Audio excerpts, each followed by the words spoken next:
जी,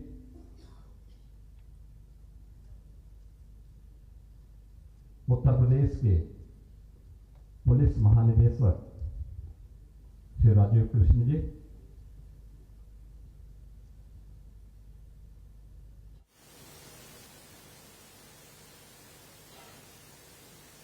SIDM के vice president Shri Neeraj Gupta ji, IIT Kanpur के professor A.K. Ghosh जी,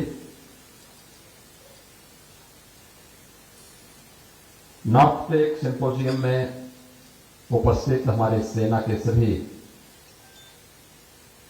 वरिष्ठ अधिकारीगण, सभी स्टेक होल्डर्स और उपस्थित बहनों और भाइयों,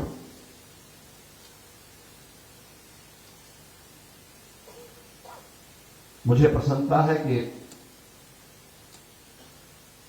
भारत के यशस्वी प्रधानमंत्री श्री नरेंद्र मोदी जी और हमारे लोकप्रिय रक्षा मंत्री माननीय श्री राजनाथ सिंह जी के विजन को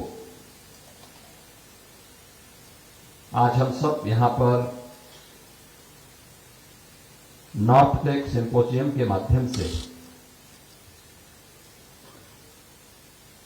रक्षा त्रिवेणी संगम के रूप में इस त्रिवेणी की पावन धरा में साकार होते हुए देख रहे हैं।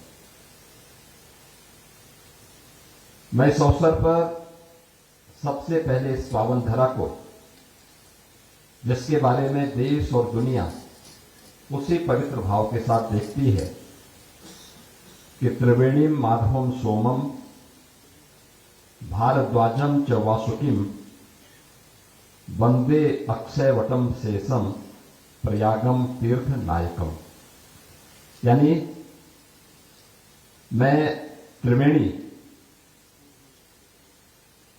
जो हमारा संगम है प्रयागराज का, मां गंगा, मां यमुना, मां सरस्वती, इस त्रिवेणी को प्रयागराज के जो ईष्ट हैं वे वेणी माधव हैं। वेणी माधव सोमेश्वर महादेव महर्षि भारद्वाज के बारे में एक मान्यता है कि दुनिया के पहले कुलपति थे वे विश्वविद्यालय के, और उनके गुरुकुल इसी प्रयागराज में थी। हमारी सरकार को यह सौभाग्य प्राप्त हुआ है कि 2019 के प्रयागराज कुंभ के अवसर पर हम लोगों ने महर्षि भारद्वाज के उस आश्रम को यहां पर पुनर्स्थापित करने की दिशा में कुछ प्रयास किए हैं।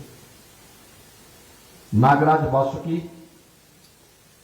देवासुर संग्राम में यही नागराज वासुकी थे जिन्होंने सकारात्मक यानी दैवीय शक्तियों की विजय में अपना योगदान दिया था। पवित्र अक्षयवट,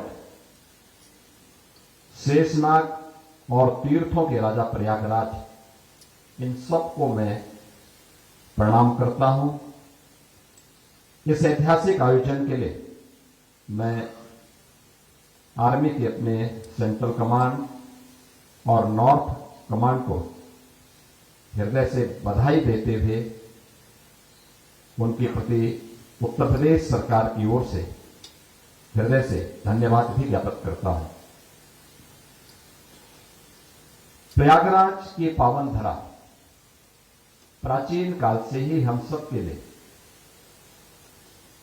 ज्ञान की, आध्यात्मिक विरासत की और न्याय की पावन त्रिवेणी के रूप में भी विख्यात रही है। मुझे प्रसन्नता है कि आज नॉर्थ टेक सिंपोजियम के माध्यम से हम सब इस त्रिवेणी को टेक्नोलॉजी, नॉलेज एंड इनोवेशन के संगम के रूप में भी प्रस्तुत कर रहे हैं।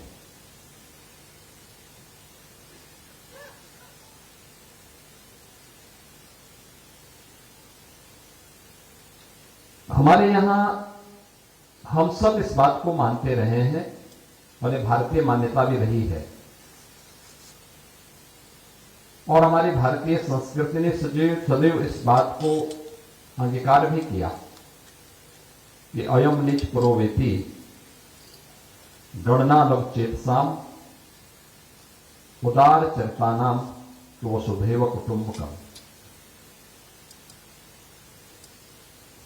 ये केवल एक श्लोक नहीं है, संपूर्ण वसुधा को एक परिवार के रूप में अपने साथ जोड़ने और उसके प्रति उदार भाव, यह भारतीय संस्कृति का सदैव से एक प्रेरणा रही है। लेकिन उदारता हमारा संस्कार है, करुणा हमारा स्वभाव, परंतु हमें यह ध्यान रखना होगा कि जो सुरक्षित है वही समृद्ध भी। उदारता की रक्षा के लिए उतनी ही शक्ति भी चाहिए, उतनी ही सामर्थ्य भी चाहिए। और राष्ट्रकवि दिनकर ने इसीलिए बातें कही थी कि क्षमा शोभते उस भुजंग को जिसके पास गरल हो, उसे क्या जो दंतहीन विषहीन विनीत सरल हो। याद रखना, जिसके पास शक्ति होगी, सामर्थ्य होगी, वही अपनी संवेदना भी दे पाएगा और वही संस्कार भी दे पाएगा। अर्थात शांति और क्षमा की भाषा केवल वही सार्थक बोल सकता है जिसके पास उतने सामर्थ्य हो। आज हम अपनी सामरिक और आंतरिक शक्ति को इसलिए नहीं बढ़ा रहे हैं कि हमें किसी पर आक्रमण करना, अब तो इसलिए कि हमारी उदारता को कोई हमारी व्यवस्था न समझने की भूल करे। राष्ट्र की समृद्धि के लिए यह सामर्थ्य हमेशा अनिवार्य है। समृद्धि केवल संसाधनों से नहीं आती,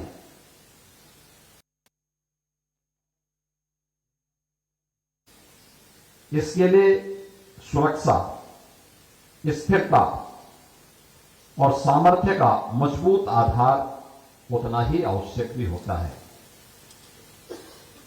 उत्तर प्रदेश में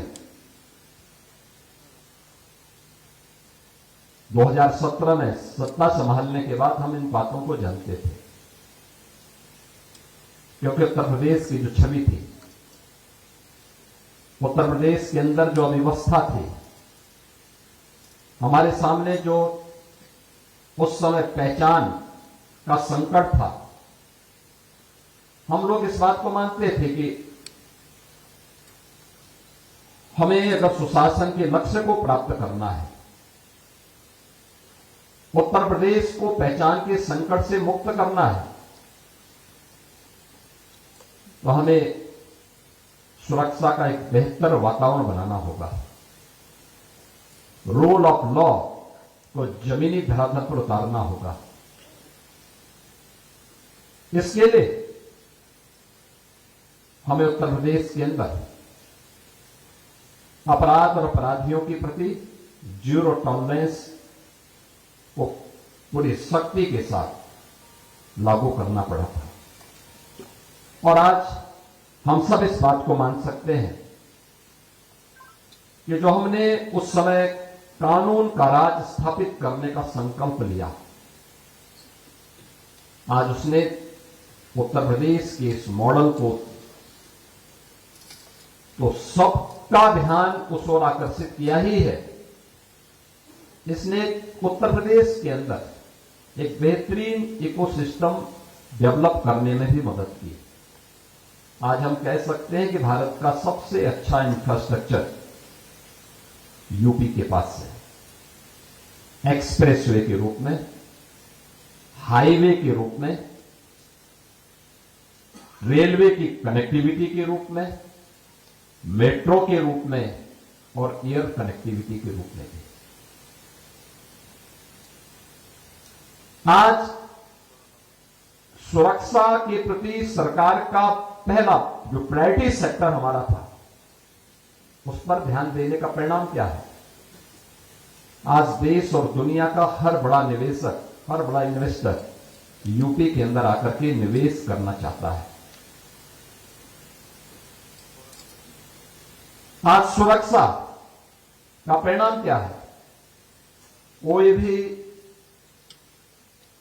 सरकार निर्णय लेती है, उसको प्रभावी ढंग से एक समय सीमा के अंदर जमीनी धरातल पर उतरने में बहुत देर नहीं लगती, क्योंकि उसमें कोई हस्तक्षेप नहीं है। कोई बाहरी तत्व हस्तक्षेप नहीं कर सकता, कोई गुंडा तत्व, कोई माफिया उस पर हावी नहीं हो सकता, कोई जबरन वहां जाकर के उस कार्य में हस्तक्षेप नहीं कर सकता। और अगर करेगा तो उसे यह भी मालूम है कि इसके दुष्परिणाम क्या होने जा रहे हैं। या तो उसको कारण बताना पड़ेगा, अन्यथा उसके दुष्परिणामों को वह समझता है। और यही कारण है कि कानून व्यवस्था में ये सुधार आज उत्तर प्रदेश के अंदर रक्षा उद्योग के विस्तार में भी हमें मदद किया है।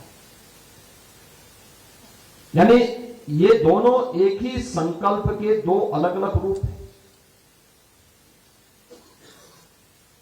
कानून व्यवस्था हमारे लोकल उत्तर प्रदेश के लिए आवश्यक थी, लेकिन उस कानून व्यवस्था का परिणाम आज हम उत्तर प्रदेश के अंदर हर सेक्टर में अच्छा निवेश को यहां पर लाने में सफल हुए हैं। और उसी का परिणाम है कि defence manufacturing corridor Uttar Pradesh के अंदर तेजी के साथ आगे बढ़ता हुआ दिखाई दे रहा है। यानी एक और ये सभी चीजें हमारे साथ आगे बढ़ रही हैं। वहीं हम रक्षा क्षेत्र में भी आत्मनिर्भरता के उस लक्ष्य को प्राप्त करने की दिशा में प्रभावी ढंग से आगे बढ़ रहे हैं। और हम सब इस बात को मानते हैं कि नेशन फर्स्ट ये केवल हमारे लिए एक नारा नहीं है, यह हर भारतीय सैनिक की सांस में बसने वाला एक संकल्प है। हर भारतीय के लिए ये जीवन का एक मंत्र होना चाहिए, क्योंकि राष्ट्र से बढ़कर के कुछ नहीं, ये हमारे लिए सर्वोपरि है। और मैं मानता हूं कि हमारे सैनिक सियाचिन की जमा देने वाली ठंड हो, रेगिस्तान की तपती रेत हो, घने जंगलों का अंधकार हो, या समुद्र और आकाश की अनंत चुनौतियां हो, जहां जीवन ठहर जाता है, वहीं से हमारे सैनिकों का कर्तव्य शुरू होता है। हमारे सैनिकों के कदम जहां पड़ते हैं, वहीं से भारत की सीमाएं मजबूत होती हैं। हमारे सैनिकों की जागती हुई आंखों के कारण पूरा देश चैन की नींद सोता है। हम सबको इस बारे में देखना होगा। इस सिंपोजियम के माध्यम से हम इस बात पर जरूर गौर करें कि आज युद्ध सिर्फ जल, थल और नभ तक सीमित नहीं रहा है। आज यह मल्टी डोमेन ऑपरेशन के युग में प्रवेश कर चुका है। हमने भी गत वर्ष ऑपरेशन सिंदूर के माध्यम से भी देखा है। आधुनिक युद्ध अब जल, थल और वायु के साथ साथ साइबर, स्पेस, इलेक्ट्रोमैग्नेटिक स्पेक्ट्रम आदि क्षेत्रों में एक साथ लड़ा जा रहा है। अब कीबोर्ड भी हथियार है। दुश्मन के पावर ग्रिड, बैंकिंग और कम्युनिकेशन सिस्टम को ठप करना या अपने नेटवर्क को अवैध बनाना, यह भी एक नई सुरक्षा रेखा बनी है। सैटेलाइट्स के जरिए निगरानी, खुफिया जानकारी और नेविगेशन, ये आधुनिक युद्ध का उसकी आंखें हैं और उसके दिमाग भी। अब लड़ाई सिर्फ गोलियों से नहीं, सिग्नल्स भी इसमें महत्वपूर्ण भूमिका का निर्वहन कर रहे हैं। दुश्मन के रडार, संचार और जीपीएस को जाम करना और अपने सिस्टम को सुरक्षित रखना आज यह निर्णायक बन गया है। आज का युद्ध हथियारों के साथ साथ डेटा और टेक्नोलॉजी की भी भूमिका को हम सब का ध्यान आकर्षित करता है और इसीलिए बहादुरी के साथ ही तकनीकी रूप से दक्ष, रणनीतिक रूप से सजग और मानसिक रूप से उतने ही अड़िग रूप से हम सबको एक नई प्रेरणा भी प्रदान कर रहा है। आदरणीय प्रधानमंत्री जी के दूरदर्शी नेतृत्व में आज भारत आयात प्रधान से निर्यात प्रधान राष्ट्र की ओर बढ़ रहा है। भारत की डिफेंस मैन्युफैक्चरिंग के क्षेत्र में आत्मनिर्भरता, यानी हम लोग जिसके बारे में सोचते थे पहले, हर बात के लिए हमें दुनिया पे निर्भर रहना पड़ता था। दूसरों पर निर्भरता, ये दुष्परिणाम क्या होते हैं आपने अभी हाल ही में देखा होगा। किस प्रकार की स्थितियां गल्फ वार के दौरान दुनिया के अंदर देखने को मिली है। ऐसा नहीं कि हम इन सभी कार्यों को कर न सकते हो, हमें उन आवश्यकताओं के लिए अपने आप को तैयार करना होगा। और मेरा मानना है कि पेट्रोलियम प्रोडक्ट के उसमें हम लोग उन सब चुनौतियों को जूझ चुके हैं, देख चुके हैं। उसके विकल्प हमारे पास मौजूद हैं। है उसमें चर्चाएं होंगी, लेकिन फिर भी हमें इस बात को ध्यान में रखना होगा कि भारत का जो डिफेंस मैन्युफैक्चरिंग में आज से कुछ वर्ष पहले तक कुल 600 करोड़ रुपए का जो डिफेंस उत्पाद हमारा निर्यात हो पाता था, पिछले कुछ वर्षों के अंदर जो प्रयास प्रारंभ किए गए हैं, आज उसका परिणाम क्या है। भारत 38,000 करोड़ रुपए से लेकर के 50,000 करोड़ रुपए के रक्षा उत्पाद को निर्यात करने की सामर्थ्य विकसित कर चुका है। इसको तत्परता के साथ आगे बढ़ा रहा है और अपने मित्र देशों को भी ये उत्पाद उपलब्ध करवा रहा है।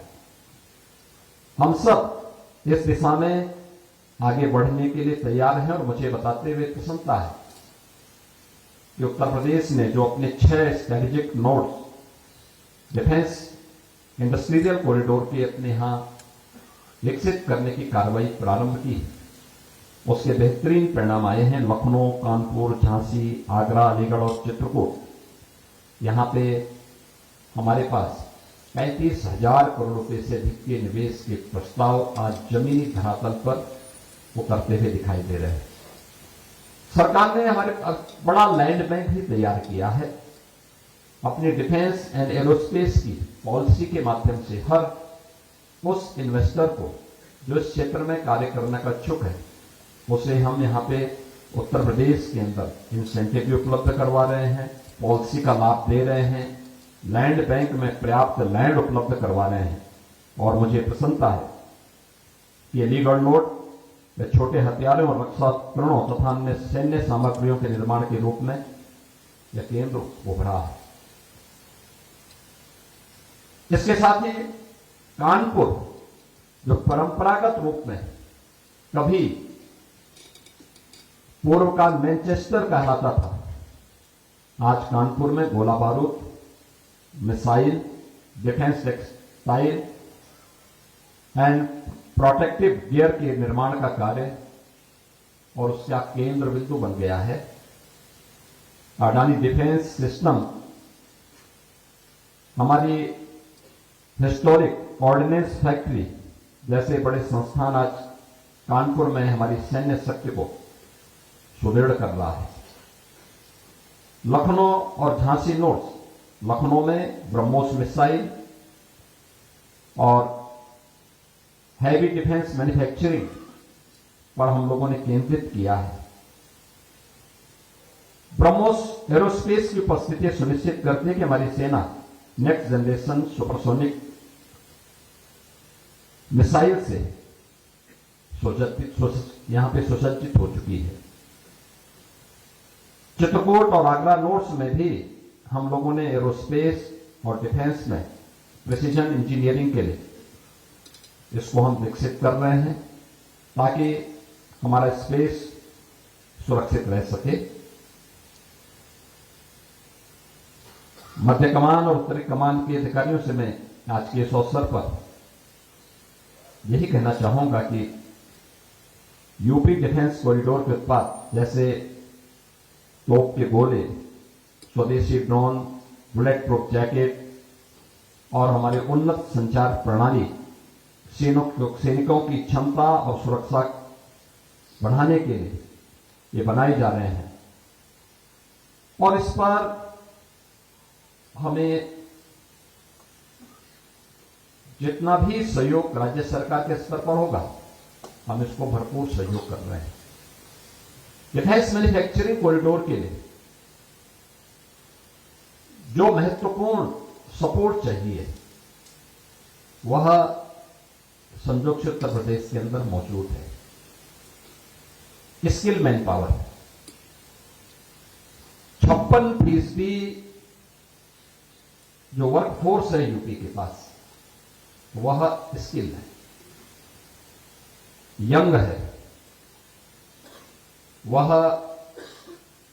स्किल मैन पावर के साथ साथ हमारे पास एमएसएमई का एक बेहतरीन बेस पहले से मौजूद है। 96 लाख एमएसएमई यूनिट उत्तर प्रदेश के अंदर वर्तमान में कार्यरत हैं, जिसमें हार्डवेयर से लेकर के लेदर से लेकर के टेक्सटाइल से जुड़े हुए और प्रत्येक सेक्टर से जुड़े हुए एमएसएमई का एक बेहतरीन बेस होने का लाभ भी यहां पे प्राप्त होगा। हमारे पास पहले से ही इन सभी स्ट्रेटेजिक नोट्स पे उत्तर प्रदेश के बाद पर्याप्त लैंड बैंक भी मौजूद है और उस लैंड बैंक के माध्यम से हम सब उत्तर प्रदेश को डिफेंस मैन्युफैक्चरिंग कॉरिडोर को स्किल, इनोवेशन और टेक्नोलॉजी से जोड़कर market ready and industry ready work force में उपलब्ध करवाने के लिए पूरी तत्परता के साथ कार्य कर रहे हैं। हम लोगों ने राज्य सरकार के स्तर पर भी आईआईटी कानपुर के साथ में हम ड्रोन के सेंटर ऑफ एक्सीलेंस को विकसित करने के दिशा में कार्य कर रहे हैं। उत्तर प्रदेश गवर्नमेंट का अपना स्टेट फॉरेंसिक इंस्टीट्यूट, इसमें भी हम लोगों ने इन सभी सेक्टर पर अपने कुछ नए सेंटर ऑफ एक्सीलेंस विकसित किए हैं, जिसको हम तेजी के साथ आगे बढ़ा रहे हैं। नोएडा सेक्टर या फिर अन्य जो हमारे स्ट्रेटेजिक नोट्स हैं, इन सभी में हम लोग डिफेंस मैन्युफैक्चरिंग कॉरिडोर के इस बेहतरीन इकोसिस्टम को आगे बढ़ाने में पूरी प्रभावी ढंग से कार्य करेंगे। और मेरा मानना है कि ये सिंपोजियम ये केवल एक यहां पर आकर के एग्जीबिटर्स आकर के अपने प्रोडक्ट को शोकेसिंग ही नहीं कर रहे हैं, बल्कि एक दूसरे के नॉलेज को, जो आइडियाज को भी वहां पे शेयर करने में एक प्लेटफॉर्म का काम कर रहा है। और याद रखना, भारत हमारी जो संस्कृति है वह तो हमें इसी बात को हमेशा प्रेरणा देती रही है, मानो भद्रा कर्तव्यो यंतो विश्वत, यानी ज्ञान जहां से भी आ सकता हो उसके लिए हमेशा द्वार खुला होना चाहिए। और इस सिंपोजियम उसी बात का को लेकर के हम सबको एक नया प्लेटफॉर्म उपलब्ध करा रहा है, जिसमें आइडियाज भी हैं, इनोवेशन भी है, और उसके इंप्लीमेंटेशन के लिए भी यह एक प्लेटफॉर्म उपलब्ध करवाने के लिए आज यहां पर मजबूती के साथ कार्य कर रहा है। मुझे प्रसन्नता है कि पिछले कुछ समय से हम लोगों ने इस दिशा में जो प्रयास प्रारंभ किया है, आज उत्तर प्रदेश के अंदर 21,000 से अधिक स्टार्टअप अलग अलग सेक्टर में आज यहां पे स्थापित हुए हैं। इसमें एआई भी है, रोबोटिक भी है, ड्रोन भी है, सेमी कंडक्टर के क्षेत्र में भी है, डाटा सेंटर भी है, इलेक्ट्रिक व्हीकल मैन्युफैक्चरिंग में भी है। ये आज एक उत्तर प्रदेश को एक नई पहचान दिला रहा है। और मेरा मानना है कि सेफ्टी, टेक्नोलॉजी और ट्रस्ट के सशक्त संगम से आज उत्तर प्रदेश ने अपनी उस बीमारू राज्य से उभर करके आज भारत के ग्रोथ इंजन के रूप में अपनी एक नई पहचान बनाने में सफलता प्राप्त की है। और मैं आज के इस अवसर पर स्पष्ट कह देना चाहता हूं कि जो पहले दिन से हमारी सरकार का संकल्प रहा है कि हम जीरो टॉलरेंस की नीति अपनाएंगे अपराध और अव्यवस्था के प्रति, माफिया से कानून राज और उपद्रव से उत्सव इस यात्रा को तय करने के लिए।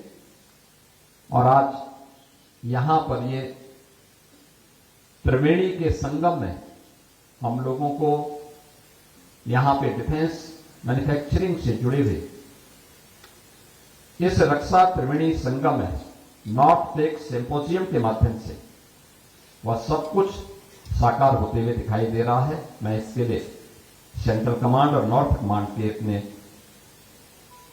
सभी अधिकारियों को हृदय से धन्यवाद देता हूं। और मैं उन्हें इस बात के लिए आश्वस्त करता हूं कि हर सैनिक राष्ट्र के प्रति समर्पित होता है। और मैं इस बात को मानता हूं कि हमारा सैनिक जितना ही सतर्क रहता है, सजग रहता है, राष्ट्र उतना ही आनंद की नींद सो पाता है। और उन स्थितियों में राज्य सरकारों का भी दायित्व बनता है कि उस बेहतरीन समन्वय को हम आगे बढ़ाने में मदद करें। और मैं इस बात के लिए आश्वस्त करता हूं कि जो ये प्रयास प्रारंभ हुआ है, इंडस्ट्री एंड इंस्टीट्यूशन को आपस में हम जोड़ करके एक दूसरे के अनुभव का लाभ हम एक यहां पे शेयर कर सकें, उसको यहां पे एक प्लेटफॉर्म उपलब्ध करवा सकें। मैं इसके लिए अपने दोनों कमांड को, सेंट्रल एंड नॉर्थ कमांड को, इसके लिए हृदय से धन्यवाद देता हूं और विश्वास व्यक्त करता हूं कि आपका यह प्रयास अवश्य ही डिफेंस मैन्युफैक्चरिंग कॉरिडोर में प्रधानमंत्री जी के विजन को प्रभावी ढंग से आगे बढ़ाने में मदद करेगा। मैं एक बार फिर से आज के इस आयोजन में उपस्थित सेंट्रल एंड नॉर्थ कमांड के अपने सभी सैन्य अधिकारियों को, इस सेक्टर में जितने भी इन्वेस्टर्स यहां पे आए हैं उन सबको भी, एग्जीबिटर्स को, और अलग अलग क्षेत्र के जो विशेषज्ञ हैं डिफेंस मैन्युफैक्चरिंग कॉरिडोर में जिन्होंने रुचि ली है और जो फील्ड में जिनकी विशेषज्ञता का लाभ देश लेता है, उन सब का भी एक बार फिर से संगम की इस नगरी में हृदय से स्वागत करता हूं, अभिनंदन करता हूं और इस पूरे अभियान के प्रति अपनी मंगलमय शुभकामनाएं व्यक्त करता हूं। धन्यवाद। जय हिंद।